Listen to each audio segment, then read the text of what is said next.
The haunted room. Sarah and Tom were married for 5 years and wanted a short holiday. They chose an old mountain hotel, far from the city noise. The building had cracked walls and dusty windows.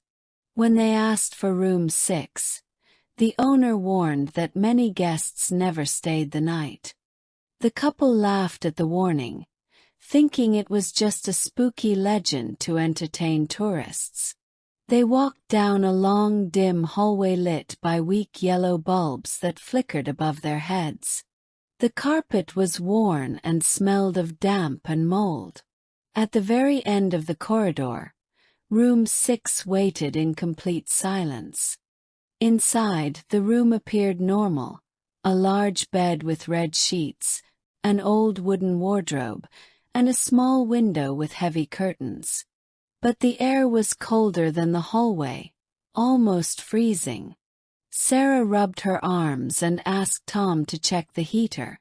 The heater worked perfectly, but the icy feeling in the air did not go away. That night, they lay in bed listening to the wind whistling outside. Suddenly, heavy footsteps echoed in the hallway, slow and steady. Tom jumped up and opened the door, expecting to see someone. But the hallway was empty, and yet the sound of the steps passed right in front of them and faded away. Sarah tried to close her eyes again, but she heard soft, slow breathing near her ear. She turned quickly, thinking Tom was awake, but he was fast asleep. Her heart began to race, and she pulled the blanket up over her head. In the darkness, something whispered her name very clearly. Tom woke with a start when he felt something icy touch his hand under the blanket. At first, he thought Sarah was teasing him, but she was facing the other way. The cold touch tightened into a strong grip, squeezing painfully. He shouted and sat up, and the grip vanished instantly. They switched on all the lights in the room, trying to chase away the fear. But the shadows on the walls moved strangely, as if alive. Then the wardrobe door opened slowly by itself, its hinges groaning. Inside there was no light at all, only a blackness so deep it felt endless. Sarah leaned closer to see better, her face tense and curious. Without warning, a pale, bony hand shot out of the darkness and reached for her. She screamed, falling back against the bed as the hand withdrew. The wardrobe door slammed shut with a violent sound, making Tom jump. They sat together on the bed, holding hands tightly, unsure what to do. The wind outside grew louder, almost forming strange, whispering voices. The walls trembled slightly, and the window glass shook in its frame. It felt as if the whole hotel was breathing around them. Without warning, all the lights went out, plunging them into complete darkness.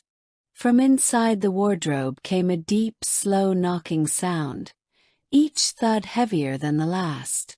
The bed began to slide across the floor, as if pushed by invisible hands. Sarah's breath came in quick, terrified gasps. Tom ran to the door, pulling the handle with all his strength, but it would not open. Whispers in an unknown language filled the air, growing louder and louder. The room's air became thick and heavy, making it hard to breathe. Out of nowhere, a shadow passed quickly between them.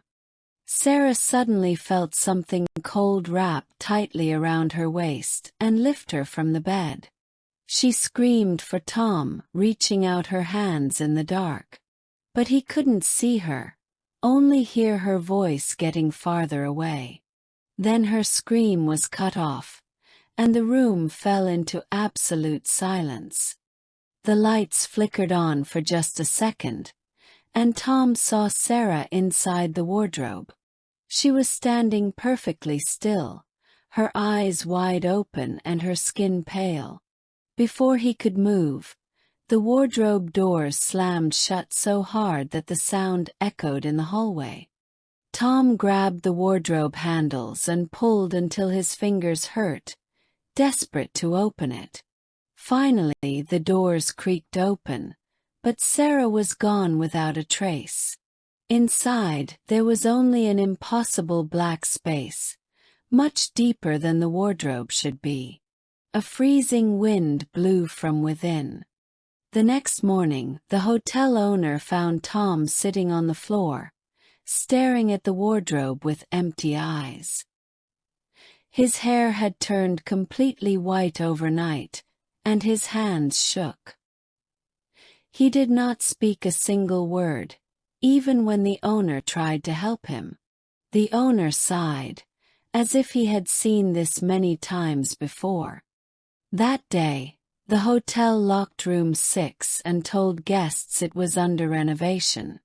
But at night, some visitors still heard a woman screaming from behind the door. Her voice echoed down the hall, calling for help again and again. No one ever stayed in room 6 after that.